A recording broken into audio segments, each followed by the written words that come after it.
وافتح علينا حكمتك وانشر علينا من خزائن رحمتك يا أرحم الراحمين. ربنا زدنا علما وفهما يا كاشف المشكلات. اكشف الحجب عن وجوه هذه المعاني حتى نطلع على خفيات هذه المسائل واحفظنا من الخطأ والضلال، فأنت موفق كل أمر وأنت علام الغيوب برحمتك يا أرحم الراحمين. وهب لنا يا وهاب علما وحكمة وبرزق يا رزاق كلنا مسهلا وبالخير فتح لنا يا الله بالهدى بالعلم كلنا يا عليم مفضلا. اللهم علمنا ما جهلنا وذكرنا ما نسينا. اللهم اجعل أعمالنا خالصة لوجهك الكريم. وصلى الله على سيدنا محمد وعلى آله وصحبه وبارك وسلم. الحمد لله رب العالمين.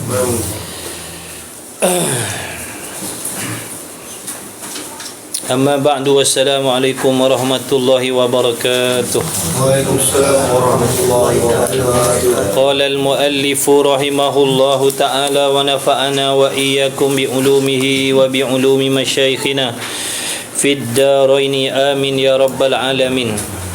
Kitab Ta'limul Aulad, muka surat 21. Jawi. Abang Mat muka surat apa Abang Mat? 55 ada sahabat kita kat sini pakai kitab Rumi muka surat 55. Tengok je bang banyak kitab je. Sebab kawan-kawan kita ada beli kitab ni. Tapi bukan daripada Ustazah Nuraini Abu kan. Ayat dia dah ayat dia bahasa Malaysia. Ayat dia dah. Kawan-kawan punya kitab sama tak macam ni? Wakil seorang mengaku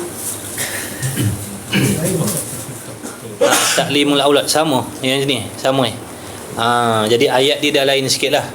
Tak sama macam kitab dalam kitab Jawi. Ayat dia tak sama macam ayat dalam kitab Jawi. Dia dah olahlah ayat kepada ayat yang mudah nak faham lah. 55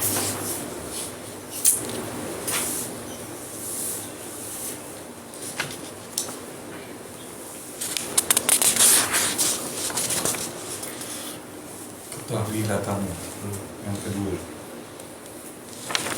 Okey. Bismillahirrahmanirrahim. Qala al-muallif rahimahullah ta'ala wa nafa'na wa iyyakum bi'ulumi wa bi'ulumi masyayikhina fid darain amin ya rabbal alamin. Ketahui olehmu wahai para penuntut ilmu. Ketahui olehmu wahai orang yang mengaji. Ketahui olehmu wahai orang yang layak untuk mengetahui, dengan makna dia berakal, dia waras. Ataupun ketahui olehmu wahai orang yang beribadah, bahwasanya kita kesemuanya ini pada ketika bangkit daripada kubur-kubur itu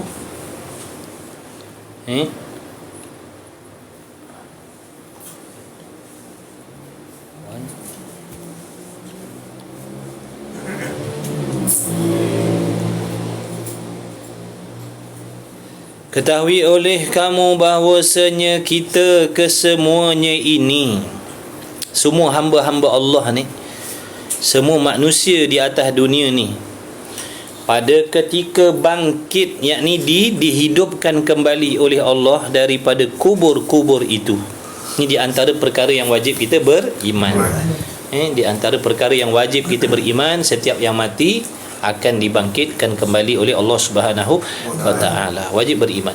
Jangan sangsi, jangan ragu, jangan pertikai. Wajib beriman kerana berita tentang kebangkitan semula selepas daripada mati ini dikhabarkan oleh Nabi kita Muhammad sallallahu alaihi wasallam. Wajib kita membenarkan walaupun tidak dapat dilihat dengan mata kepala kita sekarang. Barang siapa yang meragui ada kebangkitan selepas daripada mati, maka dia kufurlah dengan Allah. Jadi murtad di antara salah satu sebab seseorang itu jadi kafir, jadi murtad, mempertikaikan, tidak percaya ataupun tidak yakin ada kebangkitan selepas daripada mati. Dia tak percaya.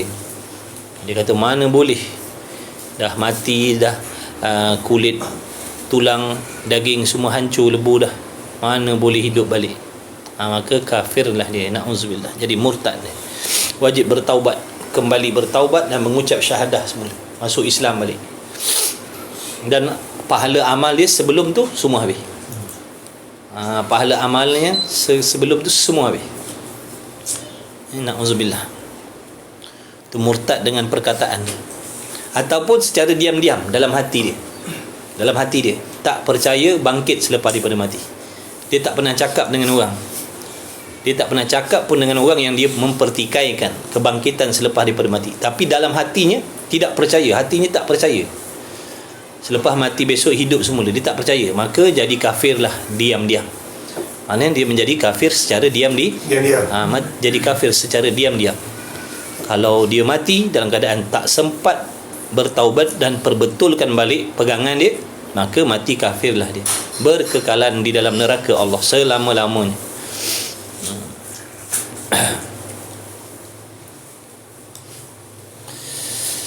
Baik.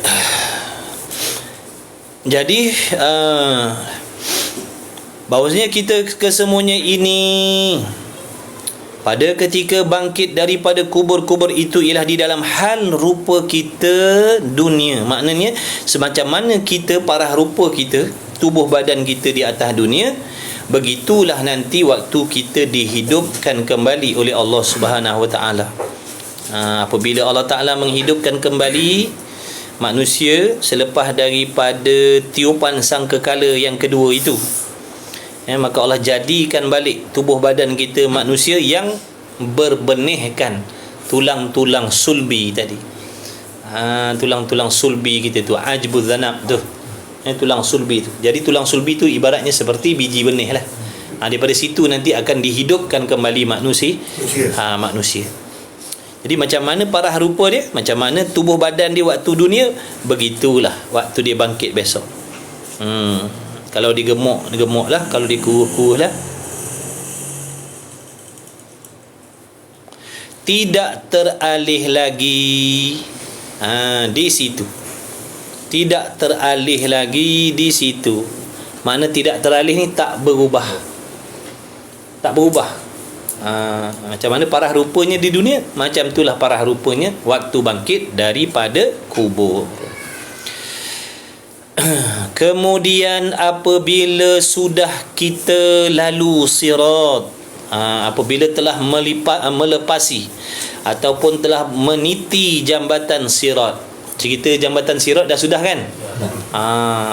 Memakan masa puluhan ribu tahun. Memakan masa puluhan ribu tahun nak menghabiskan titian sirat tu yang di bawahnya api neraka Allah. Kemudian keadaan meniti titian sirat tadi bergantung kepada amalan masing-masing. Amalan kita di dunia itu yang akan menentukan bagaimana cara seseorang hamba tadi meniti titian sirat tadi. Ada yang pantas seperti kilat, ada yang laju seperti ribut, ada yang macam kuda pantas yang berlari, ada macam manusia pantas yang berlari, dan ada yang berjalan mengesot dengan mukanya di atas jambatan tu. Berjalan dengan muka, mengesot dengan mukanya. Ada yang berjalan dengan perutnya, ada yang berjalan dengan mukanya di atas jambatan sirat tu. Itu kembali kepada amalan lah. Kalau amalannya buruk, cara berjalannya buruk. Kalau amalannya buruk, cara berjalannya, keadaan dia melintasi jambatan sirat tu, buruklah keadaan dia. Kalau cantik, comel, baik, bagus, baguslah cara dia melintasi jambatan sirat. Jadi dunia inilah tempat kita Allah Ta'ala bagi peluang supaya berusaha perbaiki diri kita, perbaiki amalan kita supaya jadi cantik. Supaya amalan kita jadi cantik. Berusaha untuk mencantikkan amalan kita sebelum mati, supaya kita mati ni dalam keadaan husnul khatimah, mati yang baik, kesudahan yang baik. Jadi tidak terlambat lagi, tidak terlewat lagi. Siapa pun, sejahat apa pun, semaksiat apa pun, sesesat apa pun, masih belum terlambat untuk memperbaiki kesudahan hidup kita. Belajar ilmu betul-betul, ngaji fardu ain betul-betul, usaha beramal.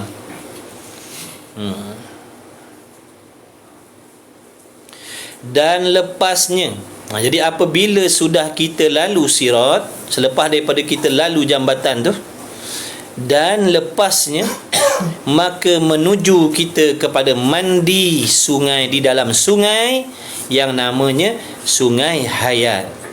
Sungai Hayat hidup. Sungai Hayat namanya. Ada sungai yang namanya Sungai Hayat, sungai hidup. Apa tujuan? Apa tujuan nak mandi di sungai tu? Kerana Allah nak mengubah paras rupa tubuh badan, sifat-sifat manusia tadi tu, supaya menjadi lebih cantik, kerana nak melayakkan dirinya sebagai penghuni syurga. Kalau kat dunia ni dia sehitam apa pun, hidung sekemik apa pun, lubang hidung sebesar apa pun, mana kat dunia orang kata dia tak lawa lah. Dekat dunia orang kata dia tak lawa, dia cacat, dia OKU, dia hitam, dia begini dan begitu. Tidak jadi masalah. Kerana apabila sudah hampir waktu nak masuk ke syurga Allah besok, Allah akan ubah keadaan kejadiannya menjadi secantik-cantik, sehebat-hebat manusia. Tak ada dah yang nama huduh ke, si bongkok ke apa ke, tak ada dah. Tak ada dah. Kat dunia je. Jadi tak payahlah kita nak bermegah-megah. Atas dunia ni kalau Allah ciptakan kita cantik lebih daripada orang, segak lebih daripada orang, tak payah sombong dah. Sebab kecantikan tu tadi bukan menjadi penentu dia ahli syurga ataupun tidak. Oh ni rupa ni hodoh ni ahli neraka besok ni. Sebab apa pula? Oh kulit ni hitam legam, hidung kemik, ini ahli neraka dah. Yang nak menentukan seorang tu ahli syurga ataupun neraka, amalnya, kesolehannya, ketakwaannya, kebersihan hatinya. Itu yang nak menentukan sama ada hamba-hamba Allah tadi menjadi penghuni syurga ataupun penghuni api neraka. Secantik apa pun atas dunia ni, secantik apa pun, tetapi kalau amalnya buruk, maka neraka lah tempat dia. Secacat apa pun dia, tapi amalnya soleh, akidahnya betul, hatinya bersih, maka syurga lah tempatnya. Kalau di dunia dulu dia OKU, dia cacat nak masuk syurga, Allah akan ubah dia kejadian yang menjadi sebaik-baik manusia, secantik-cantik manusia. InsyaAllah pakat-pakat kita dengar, mudah-mudahan jadi suntikan untuk perbaiki amalan. Mudah-mudahan bila kita dengar tentang nikmat-nikmat syurga, nikmat-nikmat kesenangan yang Allah janjikan nanti selepas daripada mati, waktu hakikat kehidupan yang sebenar-benarnya, mudah-mudahan membangkitkan rasa seronok, rasa rajin, rasa semangat nak berubah menjadi yang lebih dekat dengan Allah. Jadi ada faedah Nabi ceritakan ni. Kitab ni dikarang berpandukan hadis-hadis Nabi, cuma dibuat dalam bentuk cerita gitu. Supaya kita orang awam ni yang nafsu sentiasa lari dan liar, malas, benci, tak seronok dengan amal soleh, bila dengar tentang nikmat-nikmat tadi, berasa berahi nak beribadat, berasa nak berubah jadi yang lebih baik. Kan nafsu kita suka kepada benda sedap-sedap, betul? Jadi peringkat kita ni yang malah beribadat ni, yang nafsu malah beribadat ni, yang nafsu cintakan dunia, bencikan akhirat ni, kena juga ambil tahu tentang balasan-balasan, harapan-harapan baik yang Allah beri kepada mana-mana hamba-Nya yang beramal soleh. Mudah-mudahan kita ni berubah menjadi masuk hamba yang semakin dekat dengan Allah. Itulah faedahnya. Sebab itulah Nabi menceritakan kelebihan-kelebihan amal tu. Di antara hikmahnya untuk kita ni, nak cadang untuk kita yang imannya lemah, dhaif ni. Kita tak boleh nak beramal macam tu. Alim ulama tu, wali-waliullah tu, mereka bukan beribadat, mengabdikan diri kerana nakkan kesenangan syurga, bukan. Mereka nakkan redha Allah. Kita tak sampai martabat tu. Iman kita ni tak sampai lagi, maknanya peringkat demikian. Kita ni masih kebudak-budakan dalam ilmu dan amal. Jadi budak-budak dia biasa apa? Dia biasa berahi dengan upah. Budak-budak dia akan berahi dengan upah, dia akan suka dengan upah. Bila ada upah dia seronok nak buat. Macam itulah kita. Walaupun umur kita dah banyak, umur kita dah 90, 80, maknanya nafsu kita masih lagi kebudak-budakan dalam ibadat. Jadi perlu untuk kita ni yang lemah iman, dhaif ni, boleh kita ambil tahu tentang kelebihan yang Allah janjikan, supaya kita jadi semangat nak berubah kepada yang lebih baik, maksudnya.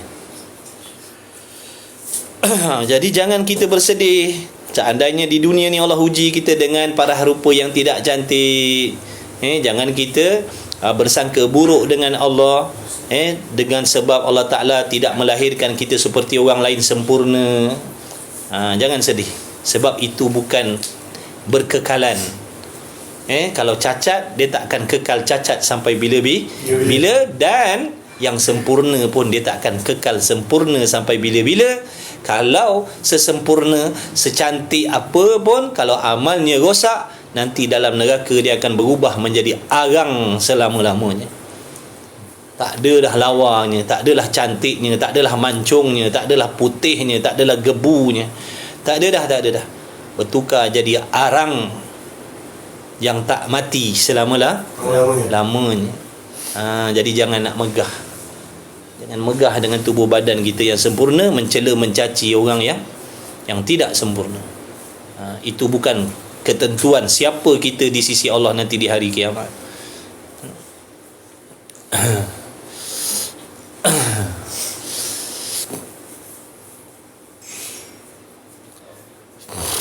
Baik.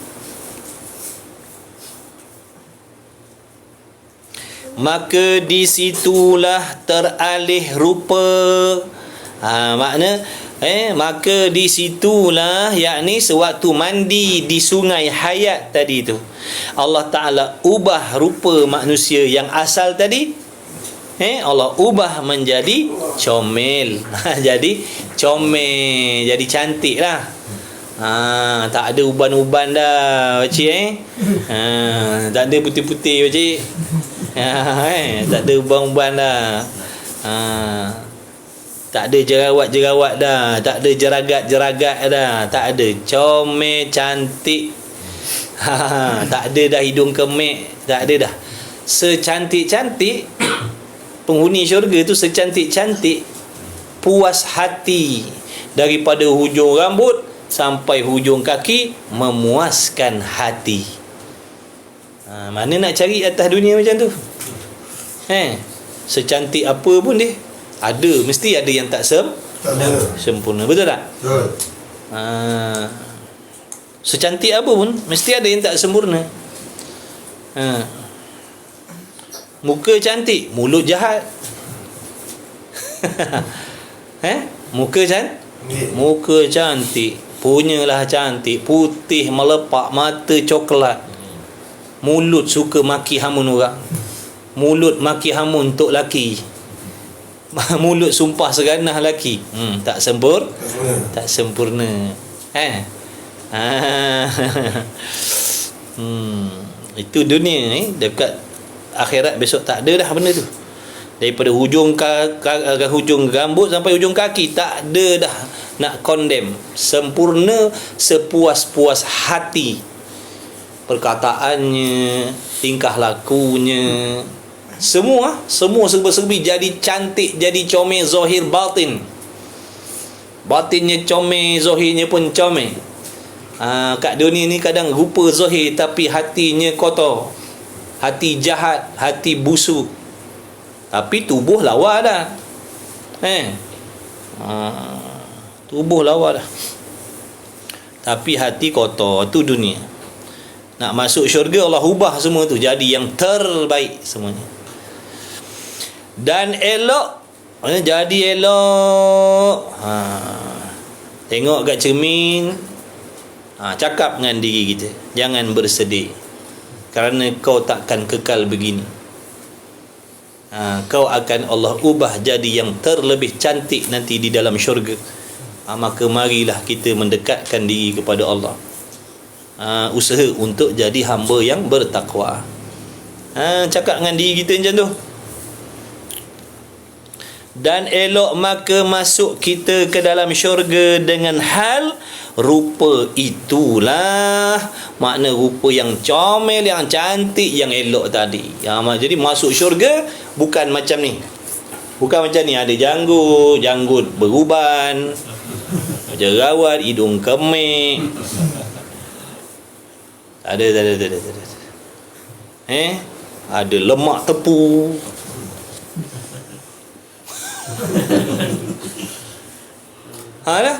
Ada tayar spare, boroi, Gigi tak ada. tak ada gigi rongak. Tak ada.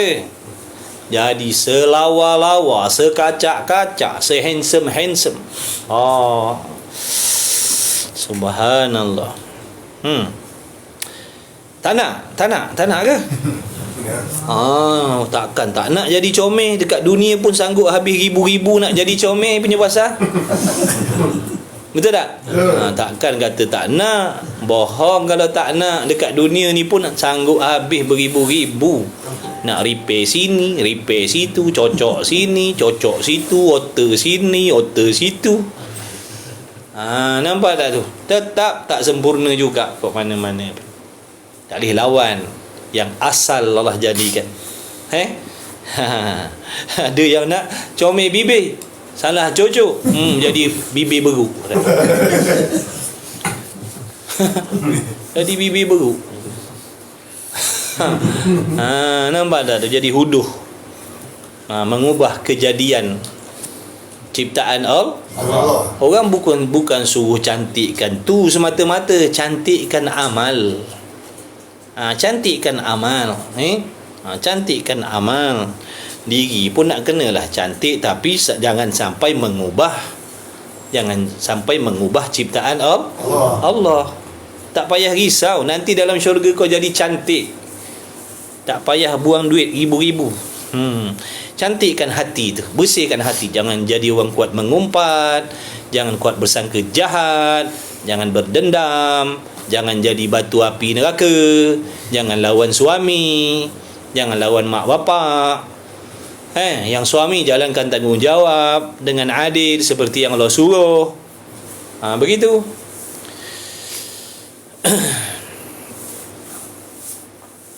Maka disitulah teralih rupa jadi comel dan elok. Maka masuk kita ke dalam syurga dengan hal rupa itulah.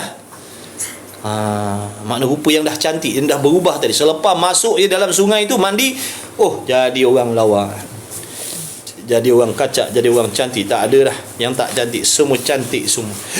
Daripada atas sampailah ke bawah, tak ada benda yang kotor, tak ada benda yang busuk, tak ada benda yang jijik, tak ada benda yang meloyakan, tak ada. Wangi sewangi-wanginya tanpa memakai minyak wangi. Subhanallah. Nikmat syurga. Dan sentiasalah bertambah-tambah elok. Maknanya dia bertambah elok. Dalam syurga tu dia akan semakin bertambah elok. Dia bukan duduk elok macam tu je tak. Bertambah. Tahu tak bertambah? Bukan berkekalan elok, bertambah elok. Kalau berkekalan elok, jemu. Kan? Jemu, tengok. Benda sama. Benda sama, perasaannya sama. Tengok lama-lama jemu lah. Dalam syurga tak sebab apa tak jemu? Sebab nikmatnya sentiasa berubah. Itu nikmat syurga. Kehebatan kekuasaan Allah yang menjadikan sehingga tidak berkesudahan, tak ada penutup. Maksudnya Tidak ada kesudahan. Dia akan bertambah nikmat, bertambah cantik, bertambah lawa, sentiasalah, sampai bila-bila lah. Tapi bukan bermaksud syurga ataupun nikmat syurga itu bersifat baqa seperti Allah, tidak menerima binasa, bukan. Syurga menerima binasa sebab dia makhluk. Kita dalam syurga tu pun menerima binasa sebab kita tetap makhluk walaupun dalam syurga. Cuma bila ditilik dengan janji-janji Allah, Allah tidak kehendak membinasakan syurga dan isinya. Allah nak kekalkan. Tapi kalau Allah nak binasakan boleh. Boleh. Itu akidahnya. Jangan kita beriktikad syurga itu berkekalan seperti Allah pula. Itu syirik pula. Kekal Allah dengan kekal syurga tak sama.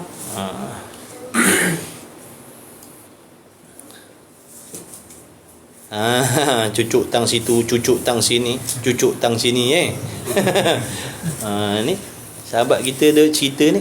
Ya dah tu. Cucuk sini, cucuk sini, cucuk sini. Mati juga. Habis duit beribu, cucuk-cucuk mati. Tak pasal-pasal mati. Tidak berkesudahan, Masya Allah. Alhamdulillah. Mujurlah Allah Ta'ala menjadikan kita daripada jumlah mukminin. Mujur sangat. Alhamdulillah. Bertuah sangat kita ni. Allah lahirkan atas dunia ni jadi orang beriman. Bertuah sangat. Bila lahir, Allah lahirkan kita di atas dunia ni sebagai orang beriman, maksudnya lesen, tiket nak masuk syurga tu dah ada dalam tangan kita. Tapi kalau pandai jaga, kalau tak pandai jaga, tiket nak masuk syurga tu boleh dirampas oleh musuh. Nampak tak? Boleh rosak, tiket tu boleh rosak, tiket tu boleh hilang, tiket tu boleh musnah. Maka jagalah tiket tu baik-baik, jaga dengan ilmu. Faham tak? Berapa ramai orang yang lahirnya Muslim, matinya kafir. Berapa ramai orang yang lahir seolah-olah di tangannya ada tiket, tapi bila nak mati tak ada dah tiket yang nama iman tadi. Rosak dah, hilang dah, tak pandai jaga, leka, lupa, lalai, galit. Musuh ada je. Musuh sentiasa perhati nak curi tiket tadi tu. Kita leka seronok atas dunia ni, kena rampas, habislah. Faham tak? Jadi jaga iman tu maksudnya. Dah lain mukmin ni mana orang yang beriman. Maka jaga iman. Iman ni dia boleh hilang, iman dia boleh rosak, iman dia boleh binasa. Sebab tu jangan sebarang berpegang. Ngaji betul-betul, pastikan pegangan iman kita tu, meletakkan sesuatu pegangan dalam hati itu, pegangan yang betul, berakidah ahli sunnah wal jamaah. Jangan percaya dengan terikut dengan akidah pahaman yang pelik-pelik, yang nak menyengutukan Tuhan dengan sesuatu. Jangan. Hilang tiket ni,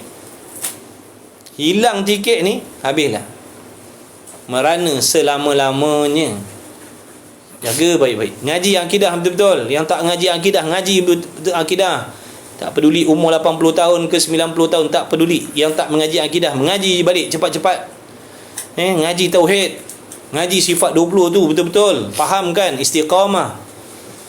Jaga iman kita. Sebab iman ni kalau hilang, tak ada berguna hidup kita. Tak berguna hidup kita kalau iman ni rosak, akidahnya rosak, fahamannya rosak. Tak ada berguna hidup kita. Jadi kita kena takut rosak akidah, takut rosak iman.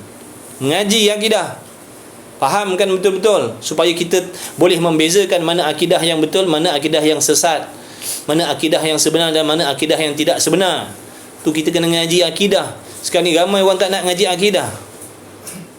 Ramai tak nak ngaji akidah ni. Ramai lagi yang tak nak ngaji akidah. Siapa lagi kawan-kawan yang tak mengaji akidah? Ngaji akidah cepat-cepat. Ngaji akidah cepat-cepat. Siapa yang tak mengaji akidah lagi? Ngaji akidah cepat-cepat. Sifat 20 tu mengaji. Sekarang ni secara online pun boleh mengaji dah. Tak ada alasan dah kita tak nak mengaji. Mengaji cepat-cepat. Kita ni mati. Cerita harta, cari harta tu cerita cari harta. Ni cerita hal akhirat ni. Kita ni semua balik akhirat besok. Macam mana kita nak balik akhirat kalau akidah kita Allah tak terima? Macam mana kita nak duduk dalam alam barzah tu dalam keadaan kita tak beriman? Azablah kita. Kita takkan jumpa kesenangan selepas daripada mati nanti, sampai bila-bila takkan jumpa kesenangan dah. Jadi siapa pun mari mengaji akidah.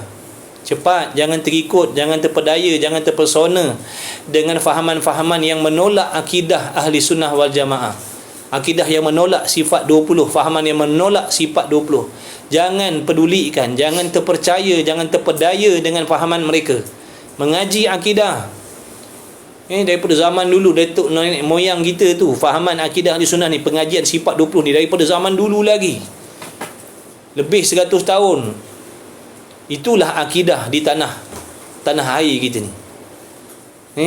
Jangan terikut fahaman-fahaman yang kemudian yang mengatakan jangan belajar ilmu tauhid, jangan belajar sifat 20, bukan daripada Nabi. Itu semua mengarut. Jangan percaya. Mengaji ilmu tauhid, mengaji betul-betul. Kitab bukan dalam bahasa Arab, kitab dalam bahasa Rumi, bahasa Melayu, Jawi. Yang Jawi pun dialih pula bahasa jadi bahasa Malaysia, jadi Melayu. Apa lagi alasan kita tak nak mengaji? Persiapan dunia kita dah buat, persiapan akhirat mana? Persiapan dunia dah buat dah. Rumah ada, kenderaan ada, macam-macam ada dah. Persiapan hidup kita selepas mati tu, di antaranya akidah mesti ada. Takut nanti ni kita dengar je cerita tentang syurga, tapi matinya neraka selama-lama. Sebab apa? Mati dalam keadaan akidah, pegangan yang salah dalam hati, fahaman yang salah kita pegang dalam hati. Sebab tu mengaji sahabat. Mengaji sahabat. Jangan sombong, jangan belagak sombong. Jangan belagak sombong. Siapa yang tak mengaji lagi akidah? Siapa tak mengaji lagi sifat 20? Baik mengaku. Siapa tak mengaji lagi sifat 20, baik mengaku. Siapa lagi tak mengaji sifat 20, baik mengaku. Siapa tak mengaji lagi sifat 20, baik mengaku. Mengaji. Jangan tinggalkan ilmu sifat 20. Jangan tinggalkan ilmu sifat 20. Mengaji belum terlambat lagi. Mengaji. Ilmu sifat 20 tu ilmu akidah. Nak ajar, nak terangkan kita, nak didik kita apakah pegangan yang betul yang mesti kita jaga dalam hati. Jangan kalian buat tak peduli. Memang sekarang kita senang, boleh makan, boleh minum, boleh bangun, boleh berjalan, boleh bekerja, boleh pergi berjalan-jalan, boleh pergi bersiar. Walaupun bersiar-siar, walaupun dalam hati kita akidah macam-macam. Tak apa. Dunia. Tunggu mati besok. Kalau mati bawa akidah macam tu, habislah, na'udzubillah. Jadi mengajilah. Mengaji. Pakak-pakak mengaji. Nak tunggu apa lagi? Nak tangguh apa lagi? Nak kaya sebanyak mana lagi? Nak sesenang apa lagi? Apa lagi yang tak cukup Allah bagi? Semua Allah bagi rasa dah. Nak anak, Allah bagi anak. Nak bini, Allah dah bagi bini. Nak laki, Allah bagi laki. Nak kereta, Allah dah bagi. Nak rumah, Allah dah bagi. Nak pergi jalan, Allah dah bagi. Apa lagi? Memang dunia ni takkan puas. Nafsu memang takkan puas dengan dunia ni. Jadi jangan leka. Umur kita semakin pendek, bukan semakin panjang. Lubang kubur kita semakin dekat, bukan semakin jauh. Lubang kubur kita sedang digali, kain kapan kita sedang dijahit katanya. Jadi apa lagi kita nak tunggu? Bukan dengan mengaji agama ni jadi miskin, bukan jadi mengaji agama ni jadi pokai, bukan dengan sebab mengaji agama ni nanti hilang pekerjaan yang kita sedang kerja tu. Dah, Allah takkan ambil benda tu. Allah suruh kita mengaji. Jaga akidah baik-baik. Ngaji. Mengajilah, pakak-pakak mengaji sahabat. Nanti kita menyesal mati bawa akidah yang sesat. Akidah kita salah, nanti dalam kubur baru nak menyesal, tak ada guna dah. Mari mengaji. Pakak-pakak mengaji. Saya bukan orang pandai, tapi kita boleh sama-sama insya-Allah muzakarah. Dia sama-sama muzakarah. Saya bukan orang pandai, saya bukan tok guru. Pakak-pakak ngaji akidah. Ramai orang tak peduli ngaji akidah. Apa nak jadi kita? Akhir zaman dah ni. Dunia kacau bilau dah. Dunia gila babi dah dunia. Tunggang terbalik dah. Apa lagi? Mengajilah. Waktu kerja, waktu mengaji. Tak dapat malam siang, tak dapat siang malam. Ada je kuliah. Minta tolong dengan Allah sungguh-sungguh. Bagi taufik. Ya Allah, aku nak mengaji, bagilah aku taufik. Aku hidup puluh tahun dah, tapi aku tak pernah mengaji agama secara sungguh-sungguh. Aku nak ubah diri aku, ya Allah, tolonglah bagi taufik. Aku takut akhirat tu sangat menakutkan. Jangan biarkan aku macam ni. Tolonglah bagi pertolongan. Mintalah sungguh-sungguh dengan Allah. Jangan sombong tak nak minta. Kita tak ada. Yang memiliki segala-galanya Allah, maka mintalah tolong dengan Allah sungguh-sungguh bagi taufik kita mengaji. Kita takkan boleh ubah diri kita kalau Allah tak tolong, betul tak? Betul. Sampai bila kita nak biarkan diri kita tak mengaji, anak bini kita tak mengaji? Kalau kat dunia ni kita nak tak anak bini kita orang bakar hidup-hidup? Nak? Siapa sanggup anak bini ni orang bakar hidup-hidup waktu hidup dunia ni? Tak sanggup kan? Tapi sanggup tak besok kita tengok anak bini kita Allah bakar dalam neraka dengan kita-kita sendiri? Dah apa tindakan kalau kita tak mau? Kalau kita tak mau, apa tindakan kita? Ke kita tak yakin dengan adanya kiamat? Jadi kafir nanti kan kalau tak yakin. Tak kesian ke anak bini kita? Kita bagi, kita umpan dia dengan dunia, dengan kesenangan, dengan kemewahan. Kita umpan dia seronok sampai dia pun lupa akhirat, sampai dia pun lupa ibadat, sampai dia pun lupa mati. Sebab dek kita, bapa yang tak bertanggungjawab tadi. Bagi dunia pagi petang siang malam, apa nak seronok kita tunaikan. Nanti di hari kiamat, anak bini kita Allah leburkan dalam api neraka macam mana? Kita suka, kita seronok, kita senang hati, kita tepuk tangan. Kita nak jadi ketua keluarga yang macam mana? Kita yang akan dipersoalkan oleh Allah terlebih dahulu, sebab kita suami. Jadi apa lagi? Allah dah bagi. Ada kesenangan selepas mati tu. Ni cerita tentang syurga ni. Ini kesenangan selepas mati.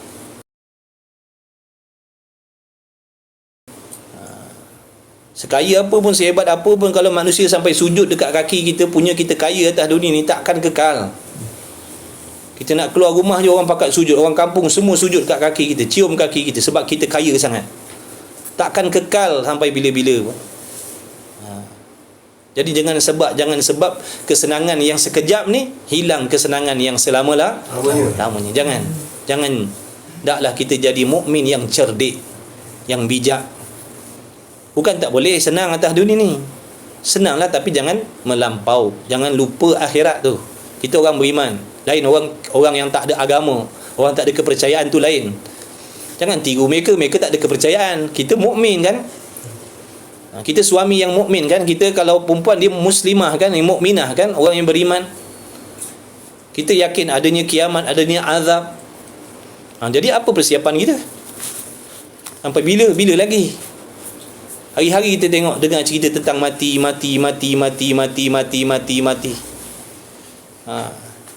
Allah jadikan asbab, macam-macam asbab. Allah ambil nyawa.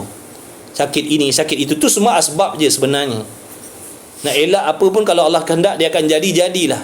Tak kisahlah COVID, tak COVID, apa benda, semuanya itu sebenarnya peringatan daripada Allah, yang mana kita ni kok mana-mana pun mati. COVID, tak COVID, mati. Orang nak lari daripada COVID, dia akan mati sebab lain. Betul tak? Betul. Yang pasti mati itu tetap datang.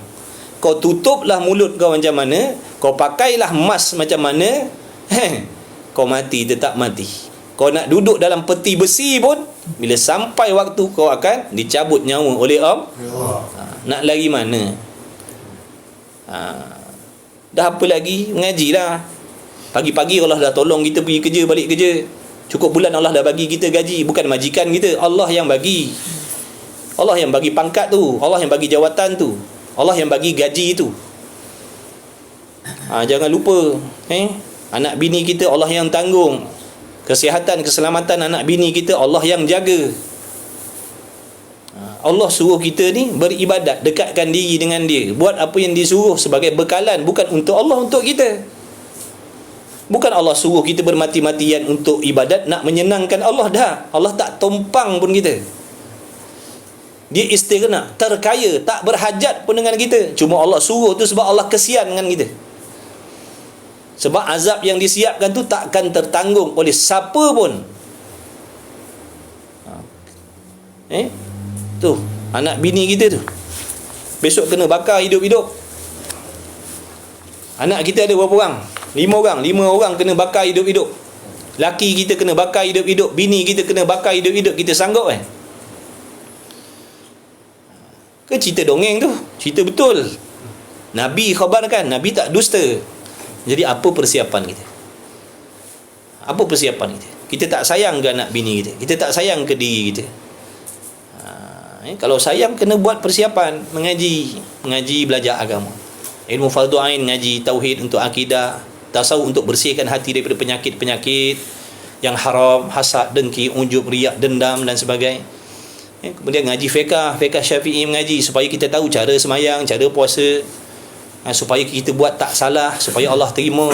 Tu je. Waktu cari makan, carilah makan. Bukan Allah suruh mengaji, yang lain tu kena berhenti. Bukan. Cari makan macam biasa. Cuma yang tak ada pada kita ni sekarang ni, pengajian. Tak ada. Pada kita ni yang tak ada pengajian. Saya semayang. Yang zakat, saya zakat. Semayang, zakat, haji, umrah, wakaf, kalau kita buat tanpa ilmu, kefahaman, Allah tak terima. Allah tak terima. Nabi dah pesan, ilmu tu mesti, ilmu wajib belajar. Kalau tak, nanti amal Allah tak terima. Penat je kita. Habis harta, sedekah sini, sedekah sana, zakat sini, zakat sana, tapi Allah tak terima. Salah kita sendiri. Nabi suruh mengaji, kita tak mau. Sudah-sudahlah. Buat jadual. Jangan esok lusa, tak ada lusa-lusa dah. Besok mula dah mengaji. Besok mula mengaji. Lusa kita mati, Allah ampunkan segala dosa kita. Malam ni kita azam, mulai malam ni, mulai sekarang aku nak mengaji agama. Besok aku nak ikut kelas dah. Fardu ain, tauhid, fiqh, tasawuf, aku akan buat jadual. Besok dia start, lusa dia mati, Allah matikan dia husnul khatimah. Allah ampunkan dosa-dosa dia. Tak mau. Allah Maha Pengasih, Maha Penyayang, Maha Pengampun. Rugi sangat kalau kita tak ambil peluang ni waktu kita hidup. Kesian anak bini kita. Kita biarkan dia. Kita bagi dia dunia pagi, petang, siang, malam. Sampai dia pun terlupa ibadat dia. Sampai dia pun lupakan Tuhan sebab kita. Dan kalau kita yang tak menggerakkan anak bini kita, siapa takkan nak harap orang lain? Kita yang Allah pikulkan tanggungjawab. Alah. Ingatkan anak bini kita mengaji. Online pun boleh. Secara online pun tak ada masalah. Anak bini kita tak boleh mengaji ke surau masjid, masalah nak jaga anak, secara online pun boleh mengaji. Sah juga ilmunya. Kalau betul ilmunya lah. Kalau ilmu tu betul. Kalau kata akidah, ilmu akidah yang betul. Kalau syariat yang betul. Kalau fiqh yang betul. Kalau tasawuf yang betul, sah ilmunya. Kalau dia beramal dengan ilmu yang dia faham daripada pengajian online pun, sah amalnya, Allah terima. Dah malas sangat nak pergi surau masjid contohnya, ataupun masjid surau jauh, ataupun memang tempat kita tak ada masjid surau, secara online pun boleh mengaji.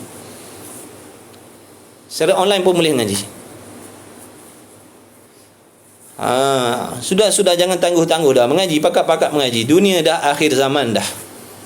Kita kecoh ke, kita tak kecoh ke, tetap akan berlaku kiamat bila-bila masa yang Allah nak. Meskipun tak berlaku kiamat, meskipun tak turunnya Nabi Isa, walaupun tak keluar Dajjal, kita tetap mati juga ke mana-mana pun. Jadi bila lagi nak berniaga lah. Nak kerja pejabat, kerjalah. Waktu mengaji lah. Tu je Allah minta. Bukan suruh mengaji daripada pagi sampai malam. 45 minit, 1 jam sehari, 2 jam sehari. Kita tengok handphone lebih lama lagi daripada tu. Kita lepak kedai kopi lebih lama lagi daripada tu. Kita sembang dengan kawan-kawan kat kantin, kantin pejabat kita lagi lama lagi pada tu. Ini untuk akhirat kita sendiri, kesenangan kita sendiri, ibadat kita sendiri, kubur kita sendiri. Jangan kita harap orang lain nak mencantikkan akhirat kita. Kita yang nak kena cantikkan akhirat kita sendiri. Allah Ta'ala takkan ubah kita ni, melainkan kita kena usaha ubah diri kita. Kan Allah dah bagi tahu, dia takkan ubah melainkan hamba tu sendiri. Maksudnya Allah suruh usaha, Allah suruh usaha. Cakap dengan bini kita, mari mengaji, marilah mengaji. Tak apa, tak nak ikut saya pergi surau masjid pun awak mengaji. Ni ada secara online, ada ustaz-ustaz sekian-sekian. Ikut kita lah, bukan mengaji dengan saya. Ustaz-ustaz yang betul akidahnya mengaji. Ni kitab tauhid. Awak mengaji tauhid bahagian ni, ikut kelas ni. Yang ni bahagian fiqh, awak mengaji ni. Bahagian fiqh supaya tahu haid, nifas, istihadah. Ni masih lagi ramai. Dah umur dah 40, dah nak monopause dah. Tak tahu lagi tentang haid, nifas. Macam mana ibadat kita, macam mana semayang kita dalam keadaan kita tak tahu benda tu. Bukankah masalah haid, nifas, istihadah tu ada sangkut paut dengan semayang? Apa jadi semayang kita? Tapi tak apalah, nak buat lagu mana, bertaubat kepada Allah. Taubat kepada Allah, mengaji. Mengaji. Sebab tu kita orang laki-laki ni wajib mengaji juga bab haid, nifas ni. Sebab Allah tuntut kita sendiri mengajar isteri kita. Tapi kalau kita tak mampu, suruh isteri kita ngaji. Awak ni mengaji, ni kitab fiqh. Sekarang ni masih bab taharah lagi. Nanti sampai satu masa nanti sampailah bab haid, nifas. Nanti awak belajarlah. Tak apa, Allah tahu yang kita, yang penting Allah tahu kita sedang mengaji. Yang penting Allah dah tahu kita ni sedang belajar. Sampai bab tak sampai bab itu bukan cerita. Yang penting Allah tahu hamba-Nya dah mula berusaha nak baiki diri dengan belajar. Pakat-pakat kita mudah-mudahan besok kita selamat semuanya di hari kiamat. Kita, anak bini kita, kawan-kawan kita semua selamat, boleh duduk dalam syurga besok semuanya dalam kesenangan. Tak ada dah jumpa dengan masalah-masalah dunia yang membosankan ni. Tak ada dah, habis cerita dah. Tentang cerita orang jahat, orang dengki, orang gini, tak ada dah. Dalam syurga tak ada dah benda tu. Jadi mengaji kerana Allah. Kita ni orang beriman. Cari makan. Tapi jangan semua masa kita guna untuk cari makan. Jangan kita gunakan semua masa untuk pergi berjalan. Ada masa nak berjalan, pergi.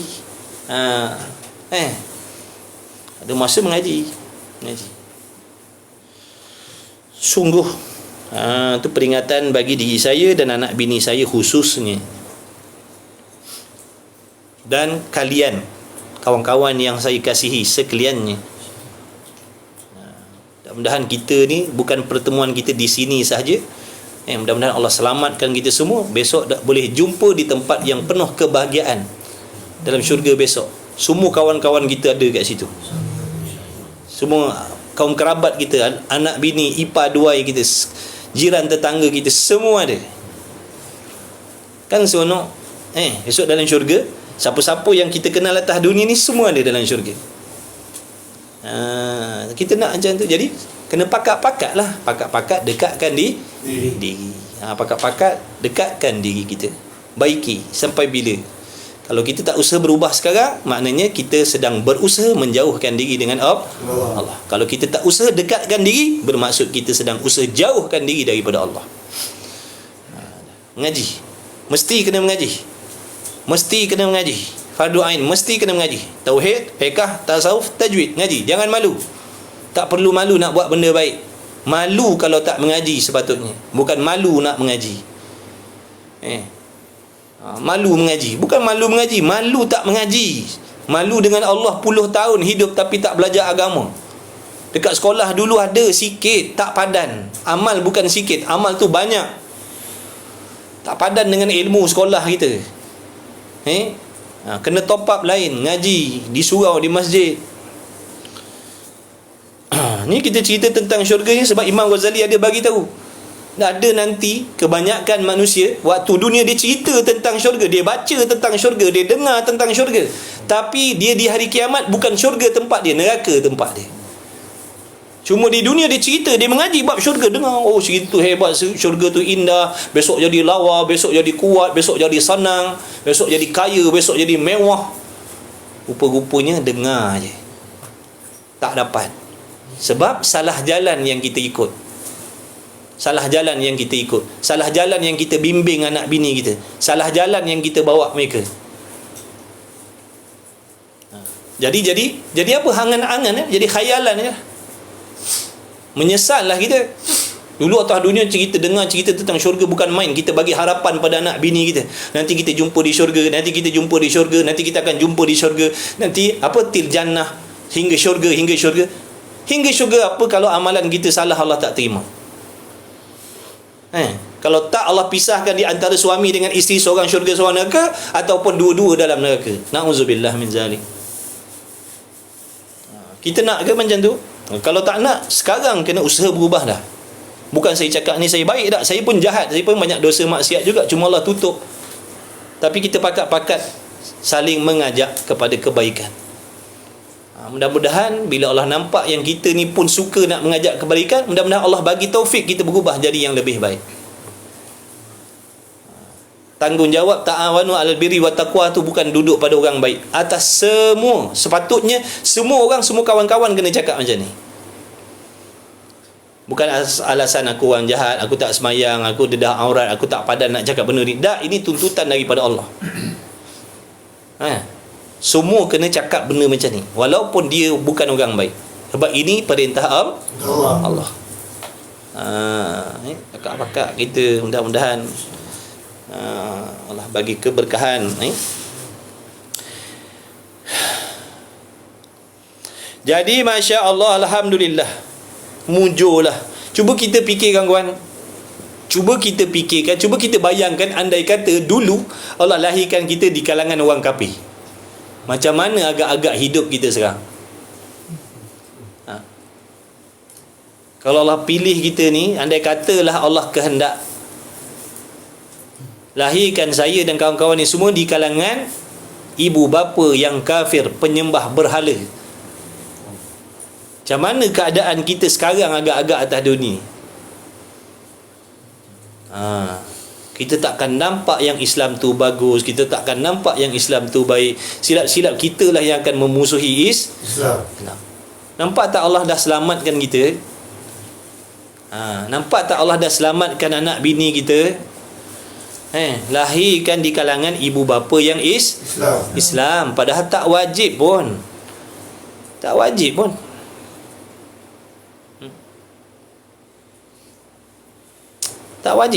Allah pilih saya jadi orang Islam. Mujur je Allah pilih saya jadi orang Islam. Kawan-kawan ni 156 orang ni, kalian ni mujur je Allah lahirkan di kalangan orang Islam. Padahal boleh je Allah nak jadikan kalian ni orang kafir semua, jadi penyembah berhala semua. Kalau tak berasa selamat, kalau tak berasa diselamatkan oleh Allah, tak tahulah. Allah tak wajib bagi kita iman, Allah tak wajib bagi kita ni beriman. Tak wajib Allah pilih saya dan kawan-kawan lahir di kalangan orang Islam. Tak wajib pun pada Allah. Cuma ni semata-mata kemurahan Allah, rahmat Allah pilih kita. Cuba kita bayangkan kalau Allah lahirkan kita di kalangan kafir, macam mana hidup kita sekarang? Macam mana pandangan kita pada Sayyidina Muhammad SAW? Sebab tu iman ni tak boleh beli. Iman tak boleh beli.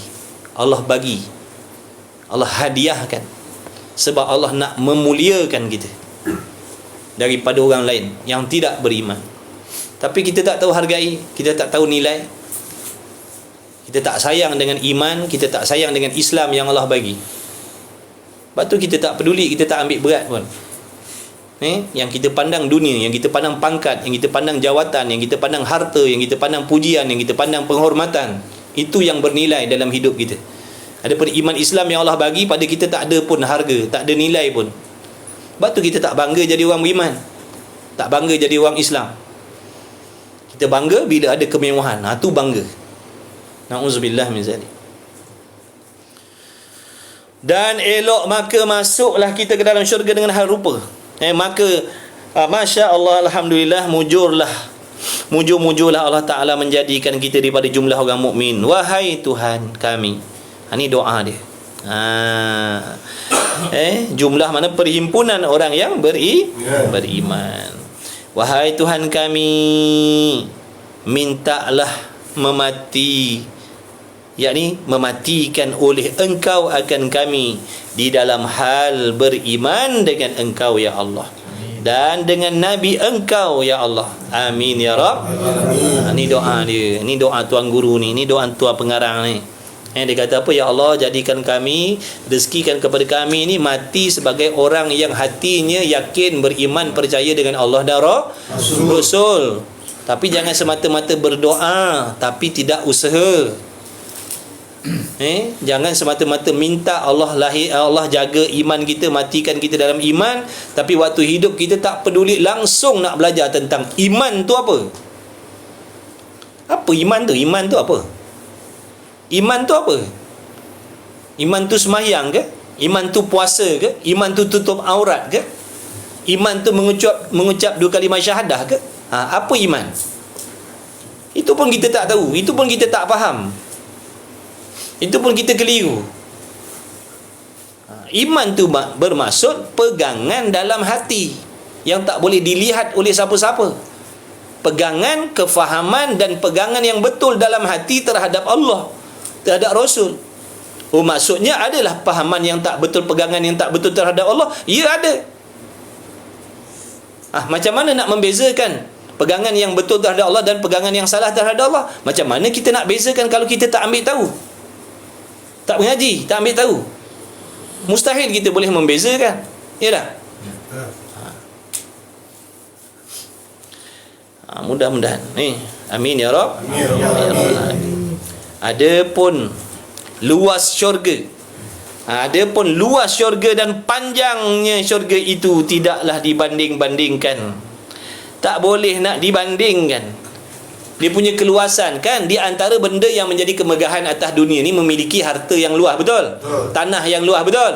Dalam syurga itu Allah bagi kawasan jajahan yang sangat-sangat luas untuk setiap orang.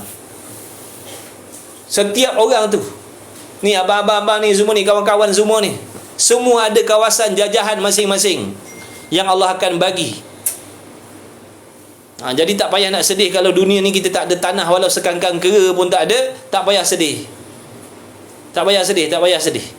Ada kawasan jajahan kerajaan yang Allah akan bagi milik selama-lamanya besok di hari kiamat dalam syurga. Biar orang hina kita atas dunia ni, tak ada harta, tak apa, tak ada masalah. Tak ada tanah, tak apa.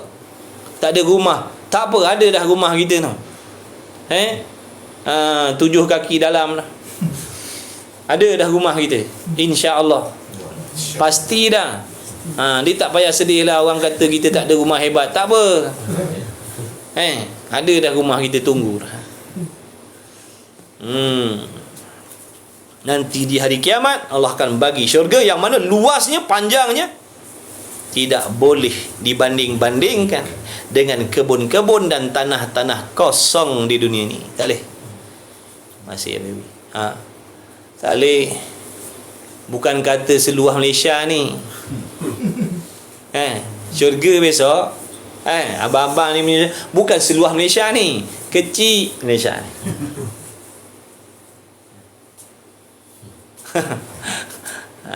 Nampak tak? Dan adalah rumah-rumahnya bermacam-macam.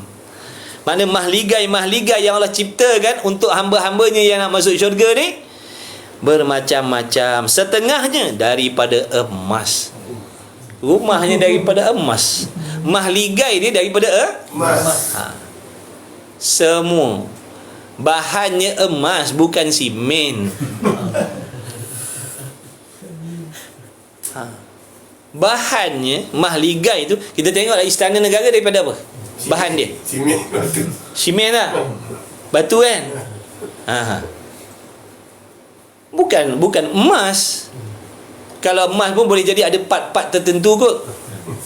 Tombol pintu boleh jadi, tapi itulah seketul. Yang emas ni, yang lain tu semua membohong je. Mana kita tahu?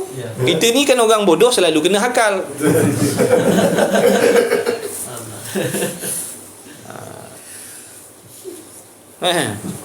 Ini dah Allah bagi mahligainya itu daripada emas, dibuat daripada emas. Bayangkan rumah ni daripada emas.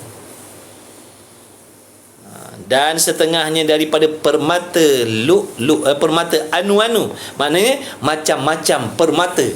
Allah jadikan mahligai dia tu daripada pelbagai permata belian. Rumah dia bukan batu cincin dia, bukan batu cincin dia, bukan batu loket dia. Rumah dia mahligai ni tu sendiri daripada batu permata, bukan batu bata. Ni batu bata tu. Tu batu bata. Pun megah dah kita. Rumah aku daripada batu bata yang mahal tu. Kau, aku pun jenis yang simen yang murah je lah.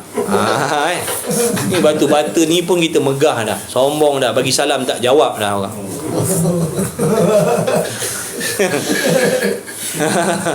Baru batu bata, orang bagi salam pun kasih muka dah. Salam. Apa kes ni? Mak aku daripada batu bata. Bang kau? Pun sombong dah kita. Ini bukan cerita dongeng Apa yang kita baca dalam kitab ni ambil daripada hadis-hadis Nabi ni. Dia kata tak heran, membohong. Yang kau sanggup beli yang palsu tu kenapa? Yang kau sanggup beli yang palsu tu kenapa? Kalau kau tak heran dengan yang namanya batu permata ni, yang Bangkok tak Bangkok, betul? Amah Bangkok, Amah Tokyo, Amah Thailand, Amah Zulian, Amah Korea. Kenapa nak beli yang macam tu kalau tak heran? Mana heran lah tu, berakhir lah tu. Ni Allah nak bagi, tak payah beli-beli, free je. Takkan tak mau, takkan tak heran. Bohong kalau tak heran. Kita ni bodoh sombong kita. Tak nak mengaku diri sendiri. Kita tak nak mengaku. Tak nak mengaku. Yang sebenarnya kita hairan dengan benda-benda macam tu. Tapi bila sebut syurga kata tak heran. Bohong. Bohong. Tak habis-habis bohong kita.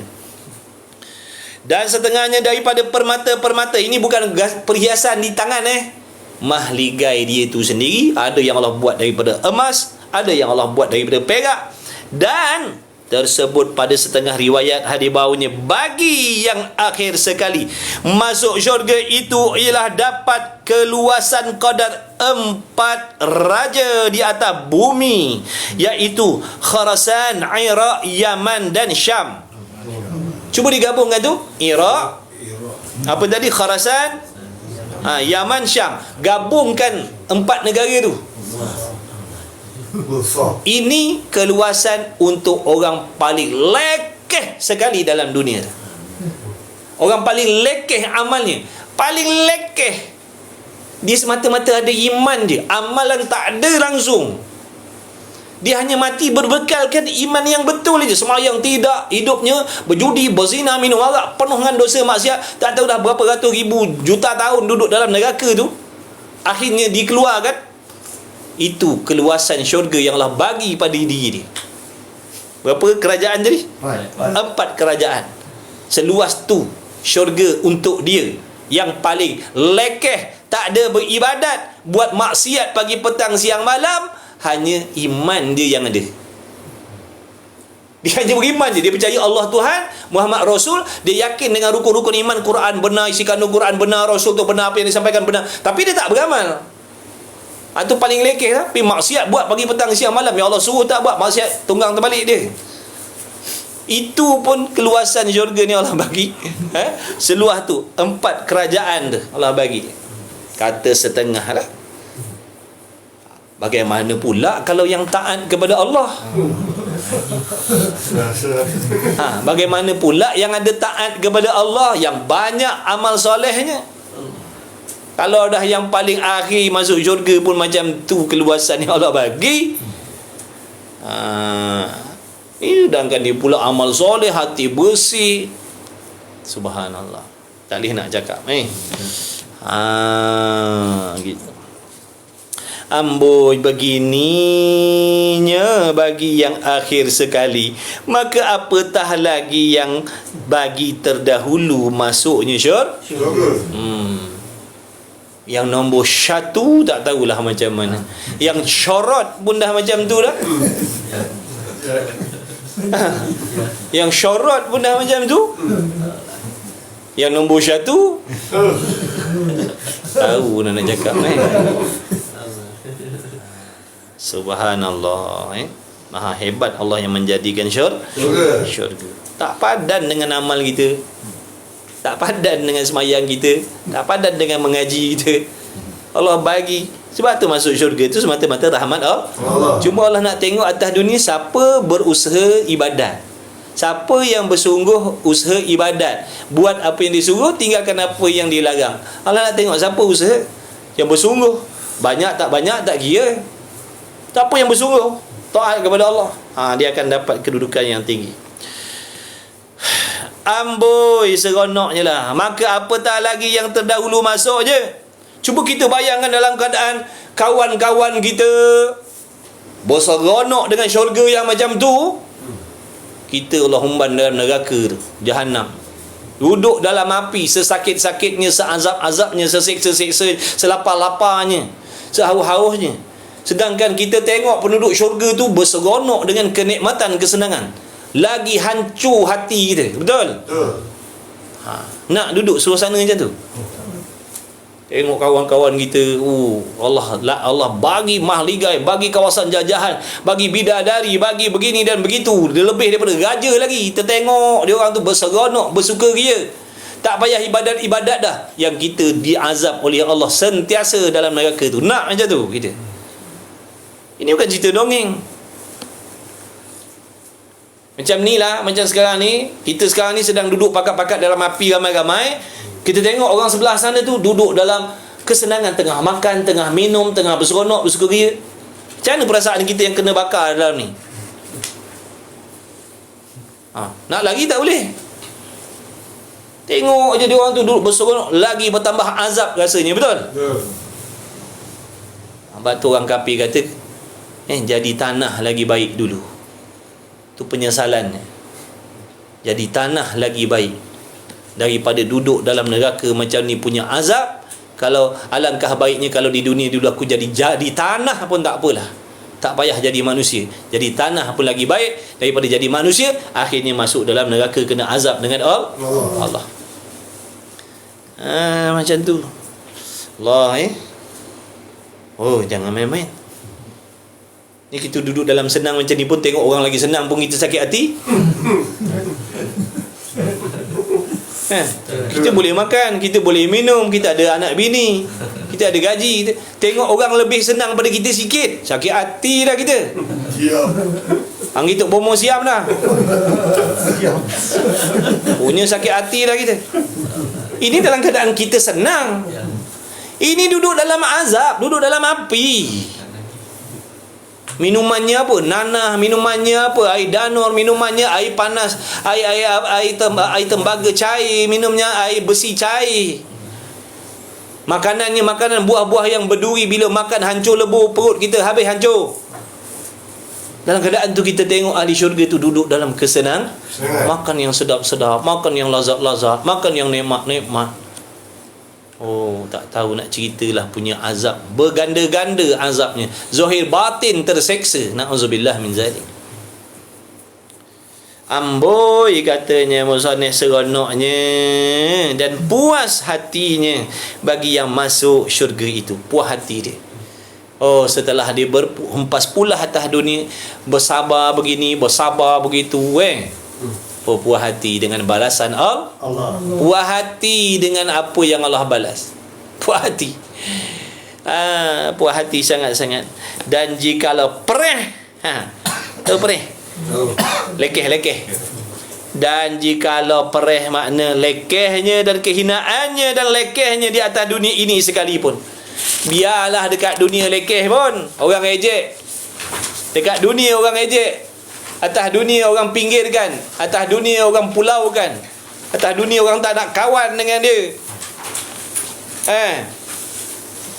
Saudara mara tak buat tak kenal dengan dia sebab dia tak ada harta. Anak-anak tak pandai belajar. Dipulaukan oleh adik-beradik. Walaupun begitu, seronoklah mereka bila dibalas oleh Allah dengan Syurga. Dan ada pada rumah-rumah. Betul tak situ? Betul. Kelangkau. Betul. Dah nak khatam kita ni. Kita khatam kan malam ni? Boleh? Menelan air liur nampak?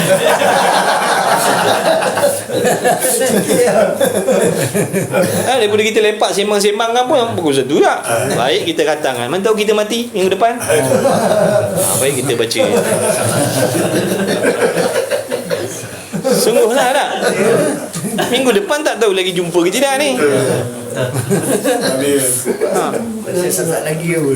Sat-sat lagi ke? Jangan kejap lagi kita meninggal ni. Dan ada pada rumah-rumah. Sabar kita baca laju ni. Tengok tengok macam ni insya-Allah Tapi doa-doa lah sudah cepat. Memang saya pun nak sudah cepat sebenarnya, tapi tengok dah tak banyak sebelah tu je. Minggu depan tu jauh minggu depan.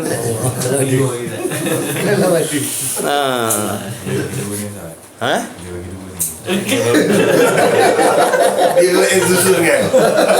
Dia pula yang bagikan dua. Hotel itu bila. Inilah murid-murid akhir zaman.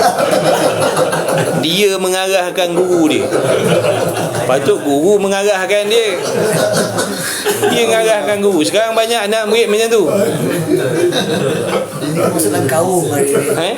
Sekarang ramai mengaji. Ni namanya guru sedang mengajar tuannya.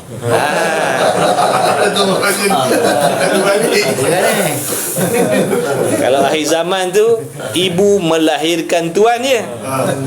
Betul tak? Tanda-tanda akhir zaman kan? Ibu melahirkan tuan dia. Dilahirkan orang yang akan perintah dia balik. Kejap lagi orang kaum budak ni. Itu tanda-tanda akhir zaman. Dilahirkan orang yang akan caci maki dia balik. Dia melahirkan orang yang akan mengerah-ngerah dia balik. Dilahirkan, tapi bila dia besar, mak tolong sini, mak mari sini, mak pergi sana, mak. Ayah mari sini ya. Tu mengerahkan ibu bapa. Itu maksudnya melahirkan tuan. Itu tanda kiamat itu. Ciri-ciri anak derhaka. Nauzubillah min zalik. Tapi ada juga murid yang mengarahkan. Contoh abang Contoh.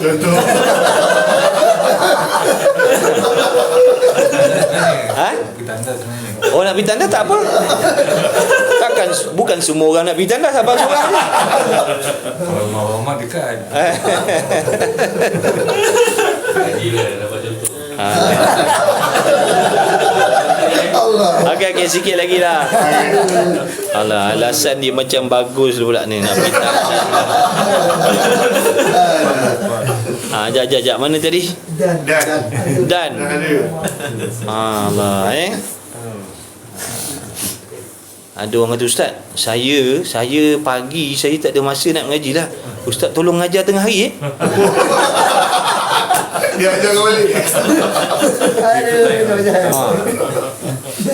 Yang seorang punya anak murid, ustaz saya tengah hari rasa macam ada tapi balik lambat tapi rugi lah. Apa kata ustaz baca lepas asar?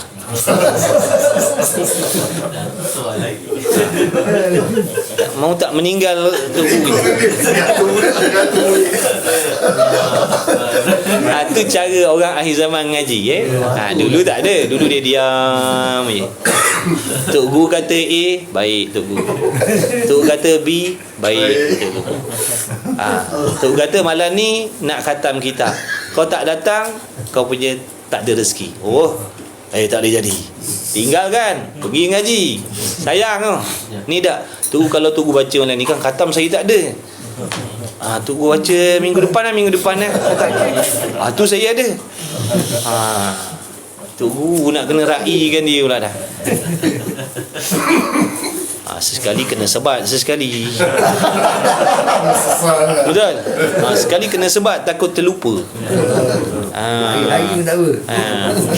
Takut terlupa nanti dengan tok guru lain kita buat macam tu. Kan saya tak apa, saya bukan tok guru. Cuma nak bagi tahu aja. Takut nanti manalah tahu Allah temukan kita dengan tok guru pondok ke Tuk guru pondok kita harah-harahkan dia pula. Jadi kita nak kena belajar daripada sekarang. Kan mengaji kan? Nak kena mengaji semua lah. Adab nak kena ngaji, akhlak nak kena ngaji. Ni jadi anak murid tapi duk arah-arah guru. Itu bukan adab orang panggil. Kalau tok guru kita jenis sporting, ada harapan lagi. Tapi kalau jenis dia berasa hati, hilang berkat ilmu kita. Jaga baik-baik. Sebab tok guru kita manusia bukan malaikat kan? Dia ada hati tak? Dia ada perasaan tak? Sebab tu kena jaga. Tu contoh. Bagi tahu sebab ada orang dia ingat guru dia macam malaikat, tak ada perasaan. Tok guru mengajar kat depan dia lunjuk kaki, dia bersembang. Dia buat tak peduli tok guru sedang berceramah kat depan ni. Dia ingat tok guru yang duduk kat atas tu tak ada hati perasaan dekat ni. Banyak kat masjid surau banyak sembahyang jemaah tak tinggal. Tapi adab tak ada. Tak padan. Biadab. Sembahyang jemaah tak tinggal. Dalam kuliah biadab. Tak hormat guru. Tak tahu nak jaga guru. Dia ingat tok guru tu macam kawan dia. Tapi kalau Datuk Tan Sri berdiri kat depan ni kan bukan main dipatuh lagi. Itulah dia pandangan. Orang ilmu ada ilmu tak ada nilai. Kalau kau pakai pangkat, ada jawatan, pakai tali leher, kasut berkilat, kereta mewah, kau bukan main hormat lagi. Kau bukan main muliakan lagi. Pakat-pakat berebut. Bila ulama datang, kau buat macam apa ya? Tu akhir zaman macam tu lah. Kemudian yang terakhir, terakhir dah. Dan ada pun rumah-rumah, beberapa katil dan bagai-bagai alat perhiasan rumah. Bacalah firman-Nya Allah Ta'ala, fiha sururum marfu'ah wa akwabum mawdu'atu wa namariqu masfufah wa zarabiyyu mabthuthah. Maksudnya di dalamnya beberapa katil yang diangkatkan dia dan beberapa cawan-cawan gelas yang dihantarkan dia, makna yang bersusun, dan beberapa bantal yang diaturkan dia, dan beberapa hamparan. Hambal tu makna hamparan yang dihamparkan dia. Amboi seronoknya lah orang-orang yang mensediakan bekal akhirat. Bertuahlah orang yang bermati-matian buat persiapan akhirat kat dunia ni. Itu maksudnya. Bertuahlah orang yang bermati-matian, korban masa, korban penat, korban harta, korban kepentingan diri dan macam-macam lagi untuk nak buat ibadat. Beruntunglah. Kalau robek makna kalau robek ni tahu robek. Dan kalau robek dan buruk rumah-rumah mereka di dalam dunia, dan duduk di dunia dan tidur di atas lantai dengan tidak berbantal sekalipun. Sekalipun atas dunia ni rumahnya berlandaskan tanah aje. Orang lain rumahnya marble. Apa nama marble? Marble. Macam itulah lebih kurang, ada bel-bel lebih kurang tahulah tu. Ada yang mahal, ada sekeping 2-300 betul? Jangan main-main. Kita nak beli sekeping yang RM1.50 tu pun mikir. Kita nak pasang bukan nak pasang sekeping. Tengok kan. Yang ada pecah-pecah punya dia. Dah kita bukan orang kaya.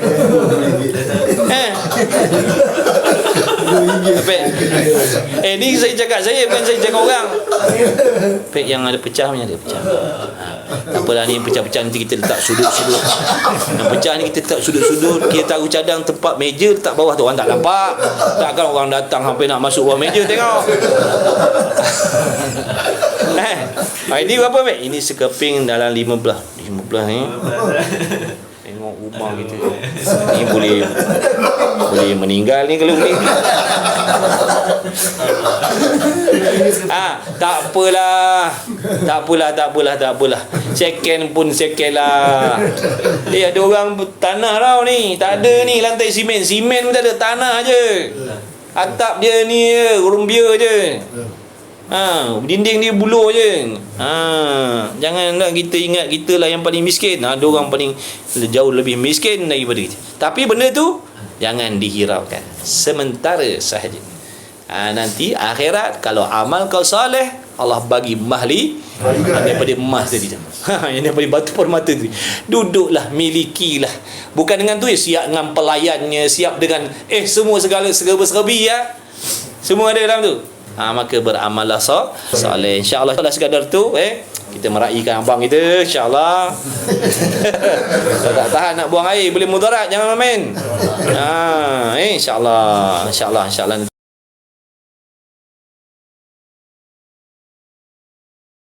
Kita sambung lagi lah. Dah lewat dah ni.